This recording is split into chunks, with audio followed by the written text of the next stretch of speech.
Hello all, இன்றைக்கி நம்ம இந்த வீடியோவில் பிக் பாஸ் சீசன் 8 டே 1 நடந்த எல்லாத்தையுமே இந்த 5 மினிட்ஸ் வீடியோ கிளிப்பிங்கில் கவர் பண்ணியிருக்கேன்.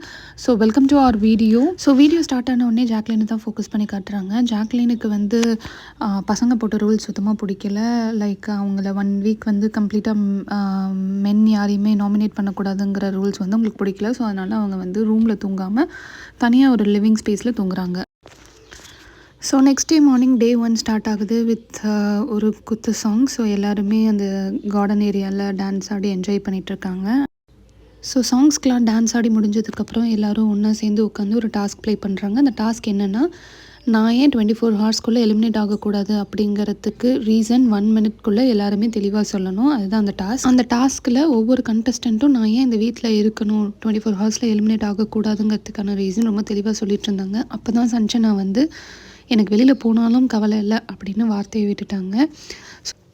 அப்போ எல்லோரும் சஞ்சனாவுக்கு வந்து நீ சின்ன பொண்ணு, இந்த ஆப்பர்ச்சுனிட்டி கிடச்சதை நீ மிஸ் பண்ணிடக்கூடாது அப்படின்னு சொல்லி அட்வைஸ் பண்ணிகிட்டு இருந்தாங்க. அந்த டாஸ்க் விளையாண்டு முடிஞ்சதுக்கப்புறம் பிக் பாஸ் எல்லோரையும் லிவிங் ஸ்பேஸ்க்குள்ளே கூப்பிட்டு அவங்கவுங்க வீட்டை அவங்கவுங்க தான் பார்த்துக்கணும், யார் அவங்கவுங்க வீட்டுக்கு யார் உள்ளே நுழையணும் யார் நுழையக்கூடாதுங்கிறத ரூல்ஸ் அவங்களே போட்டுக்கலாம் அப்படின்னு சொல்லி செப்பரேட்டாக கேர்ள்ஸையும் பாய்ஸையும் தனியாக ரூல்ஸ் ஃப்ரேம் பண்ண சொல்லிடுறாங்க. ஸோ கேர்ள்ஸ் தனியாக பாய்ஸ் தனியாக வந்து டிஸ்கஸ் பண்ணி அவங்கவுங்க ஒவ்வொரு ரூலை வந்து ஃப்ரேம் பண்ணி பிக் பாஸ் கிட்ட போய் சொல்லணும். பாய்ஸ் சைட்லேருந்து முத்துக்குமாரும் கேர்ள்ஸ் சைட்லேருந்து சஞ்சனாவும் பிக் பாஸ் கன்ஃபெஷன் ரூம்குள்ளே போய் அவங்கவுங்க ஃப்ரேம் பண்ணியிருக்கிற ரூல்ஸ் எல்லாத்தையும் சொல்கிறாங்க. ஸோ பிக் பாஸ் அந்த ரூல்ஸ் எல்லாத்தையும் வேலிடேட் பண்ணி எந்த ரூல்லாம் நல்லா அக்செப்ட் பண்ணுற மாதிரி இருக்கோ அந்த ரூல் எல்லாமே பிரிண்ட் பண்ணி புக்காக கொடுத்துருவோம் அப்படின்னு சொல்லுது.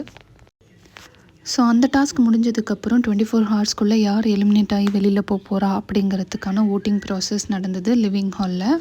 ஒவ்வொருத்தவங்களும் அவங்க நாமினேட் பண்ணுற ஆளை சொல்லி அதுக்கான ரீசன்ஸ் வந்து கொடுத்துட்ருந்தாங்க. அதில் மேக்ஸிமம் நம்பர் ஆஃப் ஓட்ஸ் வந்து சாச்சனாக்கு வந்ததுனால சாச்சனாவை வந்து வெளியில் அனுப்பிட்டாங்க 24 ஹவர்ஸ்க்குள்ளே. அண்ட் அந்த டம்மி ட்ராஃபியை கொடுத்துருந்தாங்கல்ல என்ட்ரி ஆகும்போது, அந்த ட்ராஃபியையும் வந்து உடைக்க சொல்லிட்டாங்க. உடைச்சிட்டு அவங்க வந்து எக்ஸிட் கேட் வழியாக வெளில போயிட்டாங்க.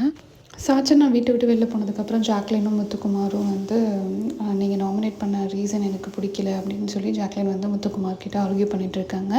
அது ஒரு பக்கம் நடந்துகிட்ருக்கு. அந்த அதர் சைட் அர்ணவ் வந்து சாஞ்சனா வெளில போனதை நினச்சி ஃபீல் பண்ணிகிட்ருக்காங்க. நெக்ஸ்ட்டு இந்த வீக்கான கேப்டன்சி டாஸ்க் வந்து நடக்குது. அதை தான் லிவிங் ரூமில் பவித்ரா வந்து படிச்சுட்ருக்காங்க.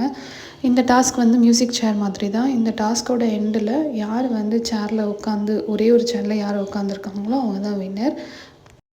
இந்த டாஸ்கில் எல்லாருமே தீவிரமாக விளையாண்டுருக்காங்க. அந்த டாஸ்கோட முடிவில் வந்து கேர்ள்ஸ் சைடில் உள்ள தர்ஷிகா தான் வின் பண்ணுறாங்க. ஸோ கேப்டன்சி டாஸ்கில் தர்ஷிகா வின் பண்ணதுக்கப்புறம் நெக்ஸ்ட்டு நாமினேஷன் நடக்குது. ஸோ அதனால் எல்லாருமே லிவிங் ஹாலில் உட்காந்துருக்காங்க. அண்ட் ஒவ்வொருத்தவங்களாம் போய் 2 ஆளை வந்து நாமினேட் பண்ணுறாங்க. ஸோ ஃபைனலாக இந்த வீக் நாமினேஷனில் இருக்கிறது அருண், முத்துக்குமார், ரஞ்சித், சௌந்தர்யா, ஜாக்லின் அண்ட் ரவீந்தர்.